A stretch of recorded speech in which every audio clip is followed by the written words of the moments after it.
Bonjour, aujourd'hui je vous parle d'un service qui vient de sortir, qui est en bêta, mais qui est absolument prometteur. Ça s'appelle Glasp et on va regarder ce que ça fait parce que je pense que vous allez l'utiliser. Alors, Glasp, qu'est-ce que c'est? C'est un outil pour surligner du texte. Alors, si vous connaissez ce genre d'outil-là qui existe sur le marché, c'est payant. Lui il est gratuit, il est en version bêta. Est-ce que ça va rester? Je ne sais pas, mais ça vaut la peine d'aller essayer parce que c'est fichtrement bluffant pour le moment. Alors, vous pouvez faire quoi? Bien, vous pouvez effectivement surligner du texte. Alors, moi, je n'ai pas l'application mobile, hein, je ne l'ai pas trouvée. Je suis sur l'application Chrome, le plugin est sur Safari, sur macOS. Ça devrait arriver sur mobile, mais pour le moment, ça ne l'est pas, à moins que vous soyez dans le navigateur. Alors ça, à partir d'un navigateur, probablement que ça fonctionne. Je ne l'ai pas testé. Moi, je l'ai testé sur le Mac. Et c'est vraiment de ça que je vais vous parler aujourd'hui. Alors, qu'est-ce que c'est? C'est une application, une extension qui vous permet de faire des surlignements dans les textes. Vous allez pouvoir ajouter des éléments pour surligner. Vous allez pouvoir, une fois surligné, copier-coller de manière enrichie dans, exemple, un Notion, par exemple, ou un Obsidian. C'est vraiment bien fait et ça conserve un beau formatage. Et vous allez pouvoir vous en servir pour apprendre des nouvelles choses. Alors, on va aller voir tout de suite les plugins. Alors là, c'est l'application du Mac App Store que vous allez pouvoir ajouter dans Safari. Et là, il y a le plugin au niveau de Chrome que vous allez pouvoir aussi ajouter. Non, ça, ce n'est pas le plugin de Chrome, mais fiez-vous sur moi, les liens, ils sont ici et on va y aller.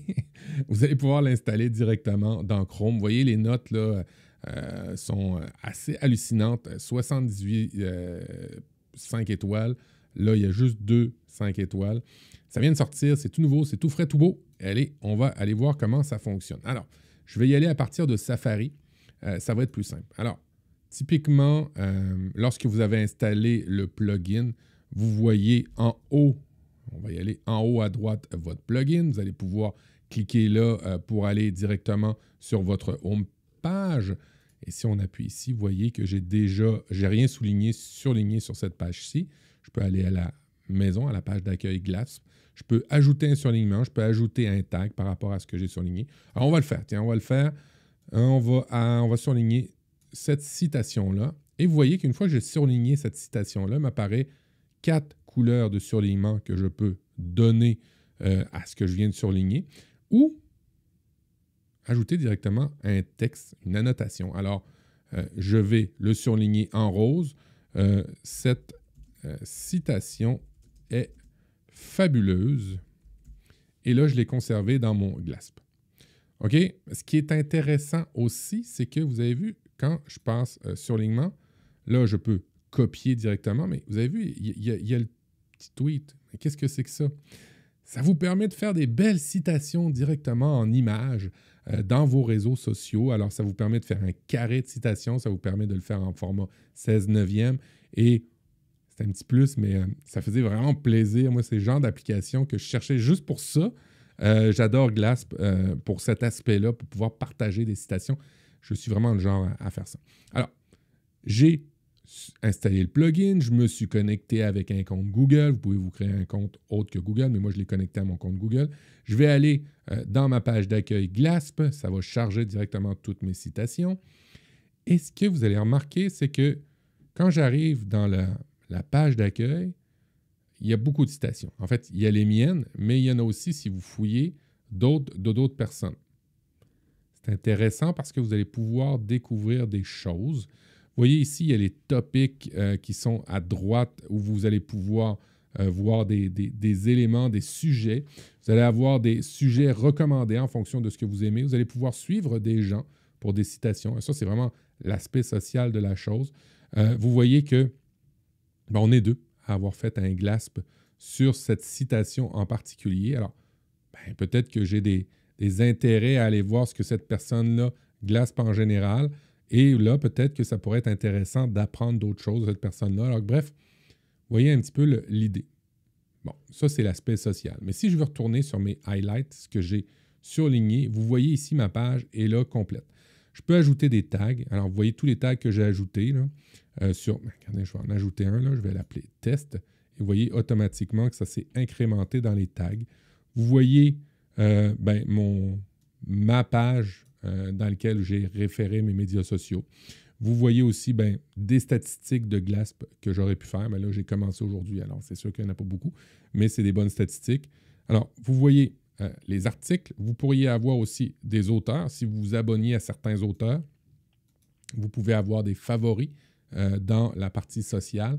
Vous pouvez sauvegarder des GLASP d'autres. Alors, moi, j'ai sauvegardé ce GLASP de Maha Hamed et je l'ai sauvegardé dans le mien. Alors, j'en ai sauvegardé un d'ailleurs. Mais ce qui est cool aussi, c'est que je peux sauvegarder tous mes livres. En fait, toutes les annotations que j'ai faites dans mon Kindle, vous les voyez ici. Et je suis capable, après ça, de les catégoriser, de m'en souvenir, de les réapprendre, de copier-coller certaines citations. Alors, on va aller dans ce livre-là et je vais le coller. Vous voyez ici, j'ai copié cette citation-là. Et je vais aller dans mon Notion. Je vais démarrer un article et je vais coller ma citation et il me fait la belle pochette de la... Il me donne les métadonnées, il me donne les highlights que j'ai soulignés, il me donne l'URL d'achat. Bref, vous comprenez que c'est assez hallucinant et démentiel, cette petite chose-là. Je vous montre un truc encore plus hallucinant et plus démentiel. Je suis vraiment enthousiaste par rapport à cette application-là. C'est les citations dans les YouTube.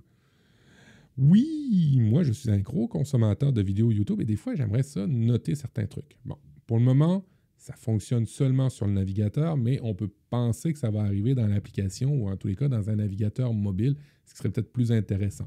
En tous les cas, là, ça fonctionne. Vous allez pouvoir sauvegarder des textes dans YouTube et y revenir à la bonne citation. Je suis en train de faire le montage vidéo et je me rends compte que j'ai oublié de vous demander de vous abonner, de faire activer la cloche et tout le tralala. Alors là, c'est fait. On retourne à la démo. Alors, on retourne sur le panorama de GLASP et on va aller directement sur l'onglet vidéo. Eh oui, vidéo. Et vous voyez ici dans vidéo que j'ai une vidéo de Shubham et j'ai conservé un texte dans cette vidéo YouTube-là à 1 minute 15. Alors, c'est juste bluffant. Vous cliquez à 1 minute 15 et ça arrive directement à 1 minute 15. Ce qui est vraiment chouette, c'est que ça ajoute aussi un bouton. Et là, vous voyez toutes les parties de texte et la partie de texte que j'ai surlignée dans la vidéo de Shubham Sharma. Je pourrais faire ça sur d'autres vidéos, les conserver et les garder dans mon GLASP au fur et à mesure des scènes ou des éléments ou des moments que je veux absolument conserver. Alors, ce qui me donne une dimension juste hallucinante pour mes sauvegardes, mais ce qui est encore plus cool, c'est que vous pouvez tout exporter ça directement dans un format consultable, du texte, du CSV, du HTML ou du Markdown, pour après ça le remettre dans un autre outil pour générer. Il y a bientôt, pour ceux qui sont abonnés à Readwise, il y a bientôt un connecteur qui va arriver pour Readwise. Vous allez pouvoir connecter votre GLASP à Readwise. J'espère que vous avez aimé cette vidéo-là. J'ai fait ça rush parce que c'est nouveau. Allez-y, connectez-vous. Moi, c'est Prof du Web sur GLASP et n'hésitez pas, on va partager des belles citations, des beaux trésors d'Internet, que ce soit sur YouTube ou même en texte. Allez, ciao, ciao!